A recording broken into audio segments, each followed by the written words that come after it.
আমি আবার চলে এসেছি আমার পূর্ব পাঠ সন্ধিকে সঙ্গে নিয়ে ধারাপাত ইউটিউব চ্যানেলে। আজকে আমার পাঠের অংশ ব্যঞ্জন সন্ধি। তো আগের দিন আমি স্বরসন্ধি বুঝিয়েছিলাম, যারা সেটা দেখেছো ভালো, আর যারা দেখোনি তারা আমার ডেসক্রিপশন বক্সের লিংক থেকে ওটা দেখে নিতে পারো। সন্ধি জিনিসটা ভীষণ দীর্ঘ, তাই সময় নষ্ট না করে আমি একদম বিষয়তে চলে যাচ্ছি। আজকের বিষয় ব্যঞ্জন সন্ধি। তো ব্যঞ্জন সন্ধি কাকে বলে? পাশাপাশি অবস্থিত একটি স্বরবর্ণের সঙ্গে একটি ব্যঞ্জন বর্ণ, অথবা একটি ব্যঞ্জন বর্ণের সঙ্গে একটি স্বরবর্ণ, বা একটি ব্যঞ্জন বর্ণের সঙ্গে একটি ব্যঞ্জন বর্ণের মিলন হলে তাকে ব্যঞ্জন সন্ধি বলে। তাহলে ব্যঞ্জন সন্ধিতে আমরা তিনটে ধরন দেখলাম: স্বরবর্ণের সঙ্গে ব্যঞ্জন বর্ণ, ব্যঞ্জন বর্ণের সঙ্গে স্বরবর্ণ, ব্যঞ্জন বর্ণের সঙ্গে ব্যঞ্জন বর্ণ মিলন হলে ব্যঞ্জন সন্ধি হয়। প্রথম সূত্র হচ্ছে স্বরবর্ণের সঙ্গে ব্যঞ্জন বর্ণের মিলনে ব্যঞ্জন সন্ধি। যেমন পদের শেষে স্বরবর্ণের পর যদি ছ থাকে, তাহলে সেই ছয়ের জায়গায় চয় ছয় হবে। যেমন প্র প্লাস ছদ, এই ছটা চয় ছয় হয়ে গেল। প্র প্লাস ছদ ইজ ইকুয়াল টু প্রচ্ছদ। এরপর ব্যঞ্জন বর্ণ প্লাস স্বরবর্ণের মিলনে ব্যঞ্জন সন্ধি হয়। তার উদাহরণ যেমন ক, চ, ট, ত, প, এগুলো হচ্ছে প্রতি বর্গের প্রথম বর্ণ। এগুলোর পর যদি স্বরবর্ণ হয়, তাহলে ওইগুলোর স্থানে অর্থাৎ ক, চ, ট, ত, প এই বর্ণের জায়গায় বর্গের তৃতীয় বর্ণ অর্থাৎ গ, বর্গের জ, ড, দ, ব হবে। যেমন দিক প্লাস অন্ত, দিগন্ত। 3 নম্বর হচ্ছে ব্যঞ্জন বর্ণের সঙ্গে ব্যঞ্জন বর্ণের মিলনে ব্যঞ্জন সন্ধি। সেক্ষেত্রে ত বা দয়ের পর যদি চ বা ছ থাকে, তাহলে ত আর দয়ের স্থানে চ হবে। কি বললাম? ত আর দয়ের পর যদি চ আর ছ থাকে, তাহলে ত আর দয়ের স্থানে চ হবে। এই চ পূর্ব বর্ণে যুক্ত হবে। যেমন সৎ প্লাস চরিত্র ইজ ইকুয়াল টু সৎ চরিত্র। আবার শরৎ প্লাস চন্দ্র ইজ ইকুয়াল টু শরৎচন্দ্র।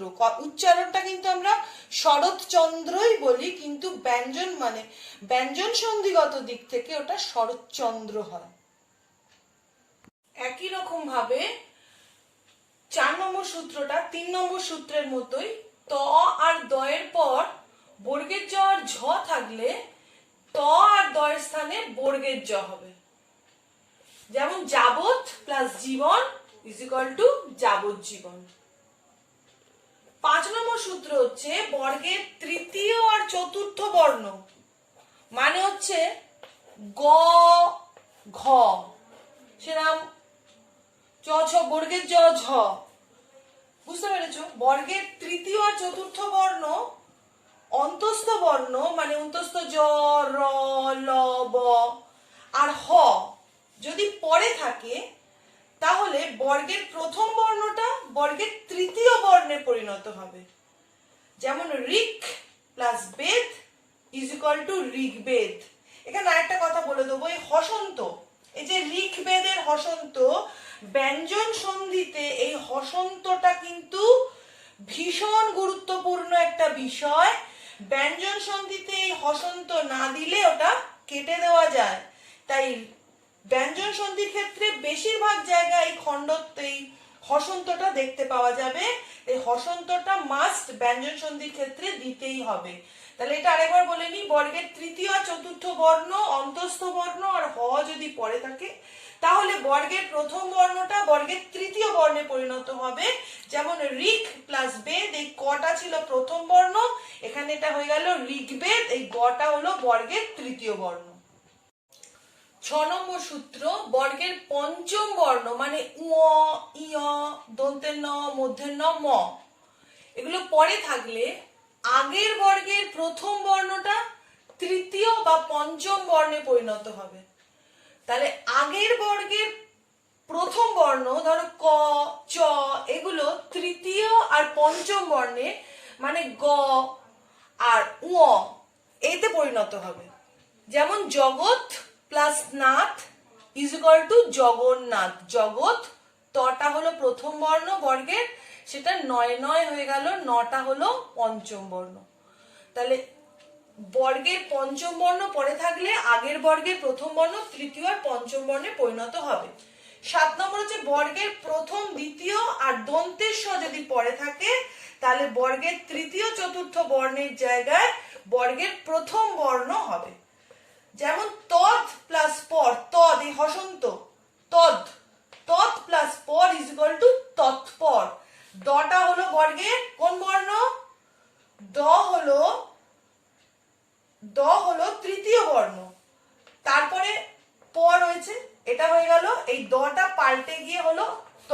তটা কোন বর্ণ? খণ্ডত্ব, খণ্ডত্ব মানে ত। তটা হলো বর্গের প্রথম বর্ণ। কি বলেছিলাম? বর্গের প্রথম দ্বিতীয় আর দন্তের সটা যদি পরে থাকে, পটা কিন্তু বর্গের প্রথম বর্ণ পরে থাকে, তাহলে তৃতীয় আর চতুর্থ বর্ণটার জায়গায় প্রথম বর্ণ আসবে। তৎ প্লাস পর ইজ ইকুয়াল টু তৎপর।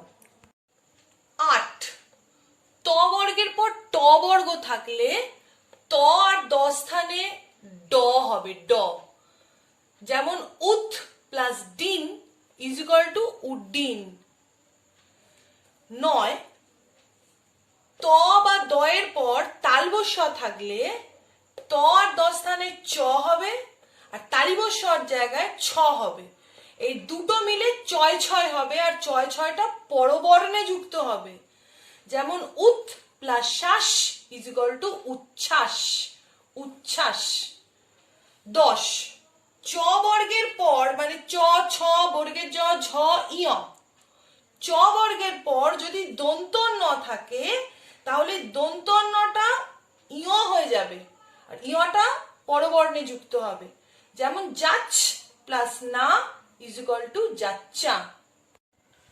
11 পেট কাটা মূর্ধন্যস্বর পর যদি ত বা থ থাকে তাহলে ত স্থানে ট হবে আর থ স্থানে ঠ হবে। যেমন দৃশ প্লাস তি ইজ ইকুয়াল টু দৃষ্টি, শস প্লাস থ ইজ ইকুয়াল টু ষষ্ঠ। 12 ত আর দ এর পর যদি হ থাকে তাহলে ত স্থানে দ হবে আর হ স্থানে ধ হবে। এই দুয়ে মিলে দয় ধয় হবে। যেমন উত plus her is equal two উদ্ধার, পথ প্লাস হতি ইজ ইকুয়াল টু পদ্ধতি। 13 পদের মধ্যে যদি হ ধ ভ থাকে আর তারপর যদি ত থাকে তাহলে হ আর ততে গয় ধয় হবে, ধ আর ততে দয় ধয় হবে, ভ আর ততে বয় ধয় হবে। যেমন দুহ প্লাস ত ইজ ইকুয়াল টু দুগ্ধ, লব প্লাস ত ইজ ইকুয়াল টু লব্ধ। 14 ম প্লাস ক থেকে ম পর্যন্ত স্পর্শ বর্ণ যদি পরে থাকে তাহলে কি বললাম? ম এর পর যদি ক থেকে ম পর্যন্ত স্পর্শ বর্ণ থাকে তাহলে ঊনস্বর হবে বা বর্গের পঞ্চম বর্ণ হবে। যেমন সম প্লাস কীর্ণ ইজ ইকুয়াল টু সংকীর্ণ, সম প্লাস খা ইজ ইকুয়াল টু সংখ্যা। 15 দন্তের নয়ের পর যদি কোনো উষ্ণ বর্ণ থাকে, উষ্ণ বর্ণ মানে হচ্ছে তালবস্য, পেট কাটা মূর্ধন্যস্ব, দন্তের স আর হ, তাহলে দন্তের নটা ঊনস্বর হয়ে যাবে, দন্ত নটা ঊনস্বর হয়ে যাবে। যেমন হিং প্লাস সা ইজ ইকুয়াল টু হিংসা। 16 উত, উত এই উপসর্গটার পর যদি স্থা ধাতু থাকে তাহলে স্থায়ের দন্তের সটা লোপ পাবে আর এই উতের তটা থ হয়ে যাবে। যেমন উত প্লাস স্থাপন ইজ ইকুয়াল টু উত্থাপন। কি বলেছিলাম? এই তটা থ হয়ে যাবে আর দন্তের সটা লোপ পাবে, তাই উত প্লাস স্থাপন ইজ ইকুয়াল টু উত্থাপন। 17 সম পরি এই উপসর্গগুলোর পর যদি ক্রি ধাতু নিষ্পন্ন কোনো পদ থাকে তাহলে এই ক্রি ধাতুর আগে একটা দন্তের স আসবে, আর এই সমের মটা অনুস্বর হয়ে যাবে। যেমন সম প্লাস কৃত ইজ ইকুয়াল টু সংস্কৃত, কিন্তু এই পরি উপসর্গতে কোনো পরিবর্তন হবে না, শুধু ক্রি ধাতু নিষ্পন্ন যে পদটা থাকবে তার আগে একটা দন্ত স আসবে। যেমন পরি plus car is equal two পরিষ্কার। সন্ধির 17টা ব্যঞ্জন সন্ধির 17টা সূত্র হয়ে গেছে। এবার যেটা করাবো সেটা হচ্ছে নিপাতনে সিদ্ধ ব্যঞ্জন সন্ধি। নিপাতনে সিদ্ধ স্বরসন্ধি আগের দিন করিয়েছিলাম, আজকে নিপাতনে সিদ্ধ ব্যঞ্জন সন্ধি। এই নিপাতনে সিদ্ধ ব্যঞ্জন সন্ধিরও স্বরসন্ধির মতো নির্দিষ্ট কোনো সূত্র নেই, সূত্রবদ্ধ করা যায় না। এর উদাহরণ দেবো, Chhath plus 10 is equal to ষোড়শ, সিনহ প্লাস অ ইজ ইকুয়াল টু সিংহ, পর প্লাস পর ইজ ইকুয়াল টু পরস্পর। এবার আমি বলবো বাংলা ব্যঞ্জন সন্ধি। বাংলা ব্যঞ্জন সন্ধির এই শব্দগুলো আমরা বহুবার ব্যবহার করি, যেমন জগৎ প্লাস বন্ধু ইজ ইকুয়াল টু জগবন্ধু, বৎ প্লাস জাত ইজ ইকুয়াল টু বজ্জাত, 5 প্লাস জন ইজ ইকুয়াল টু 5 জন। মোটামুটি ব্যঞ্জন সন্ধি আজকে শেষ করলাম। ব্যঞ্জন সন্ধির সূত্র সংখ্যা অনেক বেশি, দেখলে প্রায় 17টা সূত্র বলেছি। তারপর নিপাতনে সিদ্ধ ব্যঞ্জন সন্ধি বলেছি, তারপর বাংলা ব্যঞ্জন সন্ধি বলেছি। তাই ব্যঞ্জন সন্ধি বিষয়টাতে অনেক বেশি উদাহরণ দিতে পারলাম না, একটা দুটো করে উদাহরণ দিলাম। বাকিটা এটা তোমাদের বোঝবার জন্য একটু সাহায্য করা, বাকিটা তোমরা নিজেরা চর্চা করলেই পেয়ে যাবে। এই অবধি আজকে আমি আমার ভিডিও শেষ করলাম। নেক্সট যেটা আমি 3 নম্বর ভাগ করব সেটাতে আমি বিসর্গ সন্ধিটা বুঝিয়ে দেবো। এইভাবেই আজকে মোটামুটি এখানে আমি শেষ করব। শুধু তোমাদের কাছে একটাই অনুরোধ, আমার ভিডিও তোমরা বেশি বেশি করে দেখো, তোমরা শেয়ার করো, লাইক করো, আর প্লিজ প্লিজ তোমরা আমার ধারাপাতকে সাবস্ক্রাইব করো এবং তোমাদের বন্ধুদের মধ্যেও এটাকে ছড়িয়ে দেওয়ার চেষ্টা করো, যাতে আমি আমার এই কাজটায় আরো বেশি অনুপ্রেরণা পাই। আর এই পর্যন্ত, পরের দিন আমি খুব তাড়াতাড়ি বিসর্গ সন্ধি নিয়ে আবার চলে আসবো।